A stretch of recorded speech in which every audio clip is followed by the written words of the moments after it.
Raise your hand if you had fun last weekend. I did! Because I listened to the boys over at Bagels and Locks, and I took the Steelers last weekend, and I took the Bearcats last weekend, which made for a very nice weekend. So with that in mind, let the winning begin! Rams -1 at Cowboys. When is the world gonna wake up to the fact that the Cowboys just aren't that good anymore? Every year we hear this is the year the Cowboys are gonna go to the Super Bowl. This is the year the star is gonna glitter again. We hear it year after year after year. And once again, this year the Cowpokes are mediocre. It's not the 90s anymore, America. Kathleen Turner and Blockbuster Video were hot in the 90s, but not anymore. The Cowboys were hot in the 90s, but not anymore. As a matter of fact, lately, the Cowboys haven't even been mediocre. They've been terrible. They've lost 3 in a row and only won 3 out of their last 10 games, and don't have 1 win over a team with a winning record all year long. Their opponents this weekend, the LA Rams, are on a choo-choo train, headed in the opposite direction. In the last 2 weeks, the Rams have smashed the opposition with a total of 62-19. And it's not like they've been beating up on the dregs of the NFL. Last week, they pummeled the Seahawks,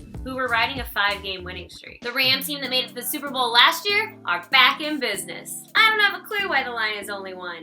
But I'm not complaining. Take the La La Land Rams over Jerry's Boys and give the 1 point.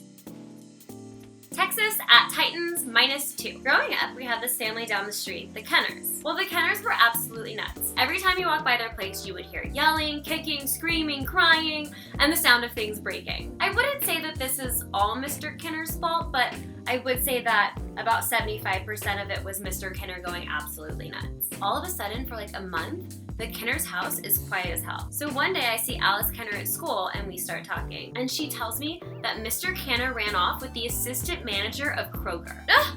Well, let me tell you something. That was the best thing that ever happened to the Kenners. Mrs. Kenner ended up marrying Coach Huffington, a gym teacher / football coach down at the high school who was a super nice guy. The kids calmed down a ton and the neighborhood became a lot quieter. When I think of the Kenners, it makes me think of the Tennessee Titans. They started the year 2-4 and the offense, led by Marcus Mariota, aka Mr. Jenner, was awful. Finally sick and tired of what he's seeing, Titans coach Mike Vrabel says enough is enough and puts in Ryan Tannehill, aka Coach Huffington, and everything gets better. The offense suddenly becomes turbocharged, and the Titans win 6 out of 7, winning each game by an average margin of 10 points. This Sunday, the Titans face the Texans down in Nashville, and as long as Mr. Kenner doesn't show up under center, I don't see the Titan Express getting derailed in Music City. Take the Titans and give the 2 points.